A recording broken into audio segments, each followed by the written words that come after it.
everyone, welcome to our channel The Legal Amigos. So here we are up with a lecture series. तो ये हमारा next topic है। हमारा जो इसके पहले वाली वीडियो थी उसमें हमने प्रेसिडेंट को कवर किया था और इस वीडियो में हम बात करेंगे वाइस प्रेसिडेंट की। जैसा कि हमें पता है कि हमारी जो यूनियन है दैट इज पार्ट 5 उसमें 5 पोजीशंस के बारे में बात करी गई है। President, vice president, prime minister, council of ministers and fifth is attorney general of India. तो प्रीवियस वीडियो में हमने प्रेसिडेंट को अच्छे से समझा था, तो उसकी लिंक आपको डिस्क्रिप्शन में मिल जाएगी। इस वीडियो में हम बात करते हैं वाइस प्रेसिडेंट की। गाइस, अगर अभी तक आपने हमारे चैनल को सब्सक्राइब नहीं किया है, प्लीज हमारे चैनल को सब्सक्राइब कर दीजिए और अगर आपको हमारे वीडियो पसंद आए तो उसे लाइक भी जरूर कर दीजिए। चलिए तो आगे बढ़ते हैं। आर्टिकल 63 बताता है कि there shall be a vice president of India. India में वाइस प्रेसिडेंट होना चाहिए। आर्टिकल 64 जो इसमें ये बताता है कि जो वाइस प्रेसिडेंट है वो एक्स ऑफिशियल चेयरमैन भी होते हैं काउंसिल ऑफ स्टेट्स के। वाइस प्रेसिडेंट कोई भी दूसरा ऑफिस ऑफ प्रॉफिट होल्ड नहीं कर सकते।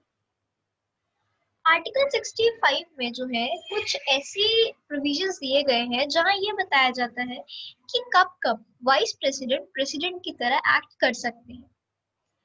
तो पहला है कि जब प्रेसिडेंट के ऑफिस में वेकेंसी हो, मान लीजिए प्रेसिडेंट की डेथ हो गई हो, रेजिग्नेशन दे दिया हो, उन्हें उनको रिमूव कर दिया गया हो, तो उस टाइम पे जो है प्रेसिडेंट जो वाइस प्रेसिडेंट होते हैं वो प्रेसिडेंट का ऑफिस होल्ड कर सकते हैं तब तक के लिए जब तक कोई न्यू प्रेसिडेंट इलेक्ट नहीं हो जाता है।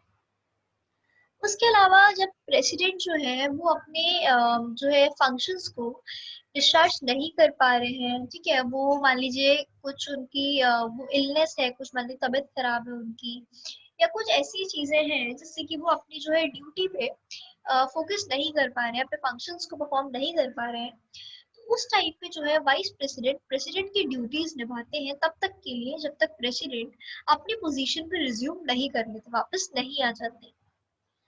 थर्ड है कि जो प्रेसिडेंट है जब वो जो वाइस प्रेसिडेंट है वो प्रेसिडेंट की जो सारी जो पावर्स होती है, इम्यूनिटीज होती है, उनके लिए भी एंटाइटल्ड होते हैं जब तक कि वो प्रेसिडेंट की पोस्ट पर बैठे हैं।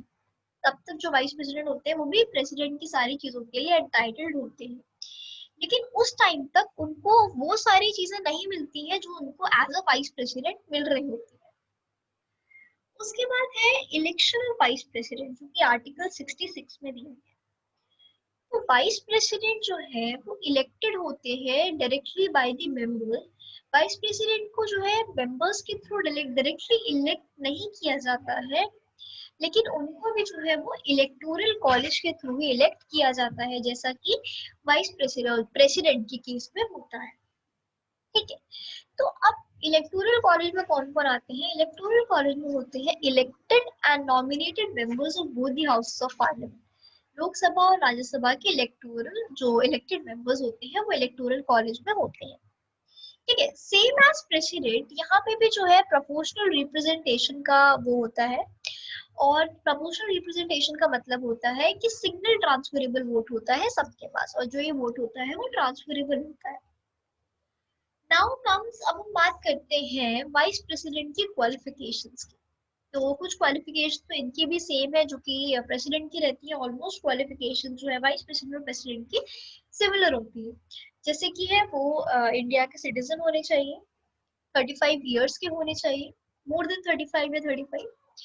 उसके अलावा वो क्वालिफाइड होने मतलब वो क्वालिफाइड होने चाहिए to be a member of Rajya Sabha. इतने क्वालिफाइड होने चाहिए कि वो जो है राज्यसभा के मेंबर बन सके। वो कोई और दूसरा ऑफिस ऑफ प्रॉफिट होल्ड नहीं कर रहे होने चाहिए अंडर दी यूनियन गवर्नमेंट या फिर स्टेट गवर्नमेंट या फिर लोकल अथॉरिटी के अंदर, कहीं पे भी वो कोई ऑफिस ऑफ प्रॉफिट होल्ड नहीं कर रहे होते हैं। ठीक है, उसके अलावा जो अभी जो सिटिंग वाइस प्रेसिडेंट या प्रेसिडेंट है यूनियन की, वो जो है स्टेट या मिनिस्टर ऑफ एनी यूनियन और any state is not deemed to hold any office of profit. मतलब जो वाइस प्रेसिडेंट है, जो प्रेसिडेंट है यूनियन की, वो कोई भी स्टेट का या यूनियन का ऑफिस ऑफ प्रॉफिट होल्ड नहीं करने चाहिए, और वो जो है प्रेसिडेंट की जो कैंडिडेट है प्रेसिडेंशियल कैंडिडेट के लिए क्वालिफाइड होने चाहिए। अब क्या होता है ओथ ऑफ वाइस प्रेसिडेंट।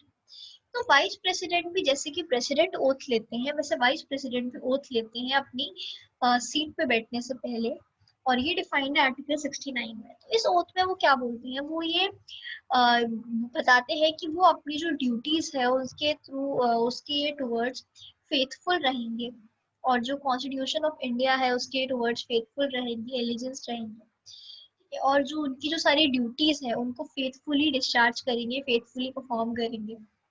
और ये जो ओथ है, जैसे प्रेसिडेंट जो ओथ लेते हैं वो चीफ जस्टिस ऑफ इंडिया या फिर सीनियर मोस्ट जो है जज होते हैं सुप्रीम कोर्ट के, उनके सामने लेते हैं।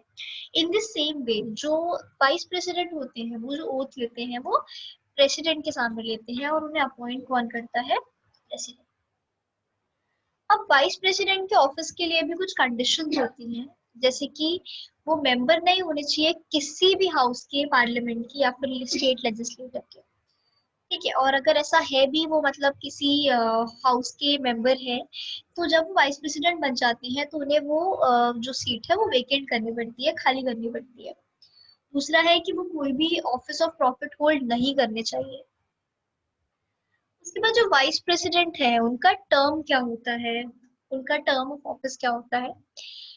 तो वैसे तो जो वाइस प्रेसिडेंट है उनका टर्म ऑफ ऑफिस 5 इयर्स होता है, लेकिन 5 इयर्स के पहले भी वो कैसे कैसे जो है उनका टर्म खत्म हो सकता है या वो ऑफिस छोड़ सकते हैं। तो सबसे पहला तो है कि वो अपने ऑफिस से जो है रिजाइन कर सकते हैं, और अपना जो रेजिग्नेशन लेटर है वो प्रेसिडेंट को दे सकते हैं। ठीक है, दूसरा है कि वो रिमूव हो सकते हैं बाय राज्यसभा, तो जो है राज्यसभा के थ्रू रिमूव हो सकते हैं by the process of impeachment. उसके बाद आता है 14 डेज का एडवांस। अब ये जो मैंने बताया आपको इम्पीचमेंट के थ्रू इनको रिमूव किया जा सकता है, वो कैसे होता है। सबसे पहले तो उन्हें क्या है 14 डेज का एडवांस में नोटिस दिया जाना पड़ता है। उसके बाद जो ये इनका जो इम्पीचमेंट का जो रेजोल्यूशन है वो पास होना चाहिए एब्सोल्यूट मेजोरिटी से, मतलब कि जो टोटल हाउस की मेजोरिटी है उसकी हाफ, जैसे मान लीजिए 245 मेंबर्स है तो उसके हाफ मतलब 123 मेंबर्स से वो पास होना चाहिए रेजोल्यूशन। उसके बाद ही वो 14 डेज के नोटिस के लिए जाता है। उसके बाद क्या होना चाहिए कि वो एलिजिबल होने चाहिए री इलेक्शन के लिए। जो भी वाइस प्रेसिडेंट प्रेसिडेंट या जो भी होते हैं ये सारी पोजीशंस जो है री इलेक्शन के लिए एलिजिबल होती है, कि अगर मान लीजिए अभी कोई वाइस प्रेसिडेंट है तो नेक्स्ट इलेक्शन में दोबारा से वो वाइस प्रेसिडेंट की कैंडिडेट हो सकते हैं, इलेक्शन में खड़े हो सकते हैं। उसके बाद अब जैसे 5 इयर्स के बाद उनका टर्म खत्म हो गया, लेकिन जब तक कि कोई न्यू वाइस प्रेसिडेंट अपॉइंट नहीं होता है तब तक वो अपने ऑफिस को रिज्यूम करते हैं। उसके बाद vacancy and vice president, vice president के ऑफिस में वैकेंसी किस किस कंडीशन पे हो सकती है। पहला तो है अगर उनका टर्म एक्सपायर हो गया हो 5 इयर्स का। दूसरा है उन्होंने रेजिग्नेशन दे दिया हो। थर्ड है उन्हें इम्पीचमेंट के थ्रू रिमूव कर दिया हो। फोर्थ है उनकी डेथ हो गई हो। ठीक है, और उसके बाद जो भी जैसे कि मतलब एग्जाम्पल में सेम एग्जाम्पल है जो प्रेसिडेंट का था, कि उनको डिस्क्वालिफाइड, जब वो डिस्क्वालीफाई हो जाते हैं टू होल्ड हिज ऑफिस, या फिर जो इलेक्शन है वो वॉइड डिक्लेयर हो जाता है उस टाइम। और जितने भी इलेक्शन से रिलेटेड डिस्प्यूट्स होते हैं वो कौन डिसाइड करता है, सुप्रीम कोर्ट डिसाइड करता है। अब प्रेसिडेंट सॉरी वाइस प्रेसिडेंट के पावर्स और फंक्शंस क्या होते हैं। सबसे पहला है तो राज्यसभा के चेयरमैन होते हैं।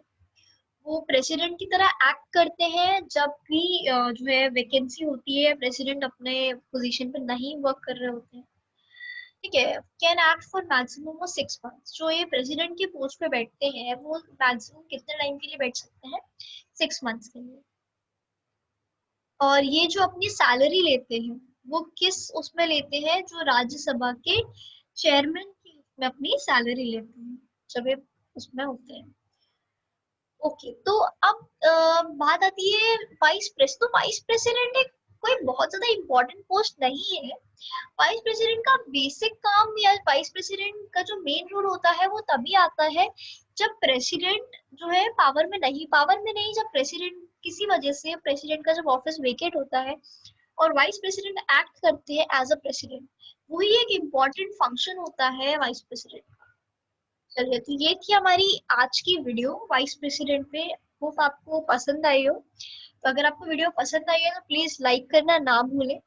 और इसके बाद हम इसके आगे के जो भी पॉइंट्स है वो भी डिस्कस करेंगे, जैसे कि प्राइम मिनिस्टर हो गया, council of ministers, attorney general. तो till then stay tuned. Thank you so much.